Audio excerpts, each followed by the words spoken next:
Hello, गोड़ लागत तनी, प्रणाम करे तनी। आप सब कैसन बानी या जरूर बताइए। आज हम उपस्थित बानी एक शंकर भगवान के भजन लेके, जो कि बड़ा ही आनंददायक बा। और शिवरात्रि आने वाला बा, शिवरात्रि ही नहीं महाशिवरात्रि आने वाला बा, तो सुनी जा भजन और बहुत ही अच्छा लगी। और शंकर भगवान तो सबके जीवन में खुशियाँ लाते ही लाते हैं, और हमारा प्रार्थना बा कि सबके जीवन में खुशी उमंग भरी रहे, और इस शिवरात्रि सबके घर में खुशियाँ उमंग बरकरार रहे और सब अटल सौभाग्यवती रहे।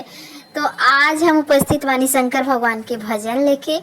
बड़ा ही सुंदर बात, जरूर सुनी जा और लाइक जरूर करी जा और शेयर करी जा और सब्सक्राइब करी जा। चैनल पर नया बनी जा तो और ज़्यादा से ज़्यादा शेयर करी जा, एक प्यार सा कमेंट करी जा, ताकि हमरा अच्छा लगे और हम जान सकें कि शंकर भगवान के भजन आप सबके कैसन लागल है।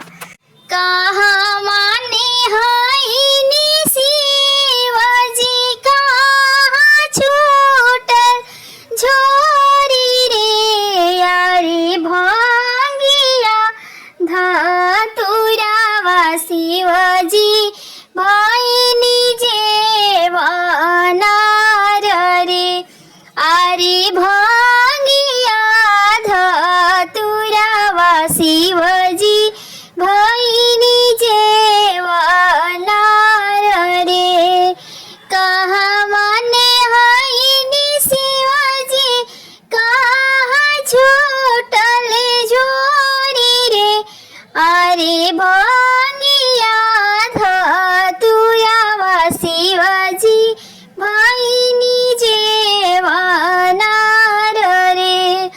बगसर ने हाइनी गौरा ओही जे छूटल झोरी रे, आरे भांगिया धतुरावा गौरा भाइनी जेवानार रे, आरे भांगिया धतुरावा गौरा भाइनी जेवानार रे। पूछली गौरा के आमा भेदवा लगाई रे, आरे कैसे कैसे रहलू गौरा बौरा शिव के साथ रे, आरे कैसे कैसे रहलू गौरा बौरा शिव के साथ रे। भाभी जे रहतो आमा दिहती बतालाई रे, आरे लाज केरा बतियाया माँ कहलो ना जाए रे, आरे लाज केरा बतियाया माँ कहलो ना जाए रे। भाभी से कहबो गौरा दीहन में हानाई रे, आरे हमारा से कहबो गौरा देबो समुझाई रे, आरे हमारा से कहबो गौरा देबो समझाई रे। धतूरा पिसतयामा खाथवा दुखाई रे, आरे भांगिया पिसतयामा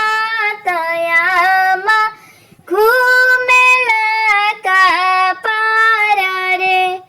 धतूरा पिसतयामा हाथवा दुखाई रे, आरे भांगिया पिसतयामा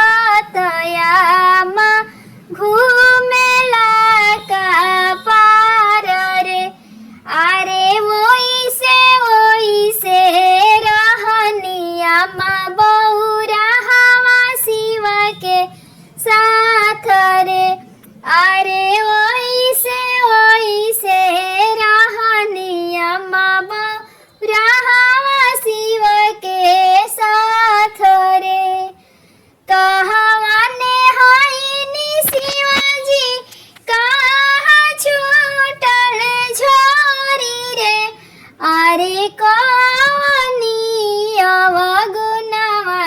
शिवाजी भाई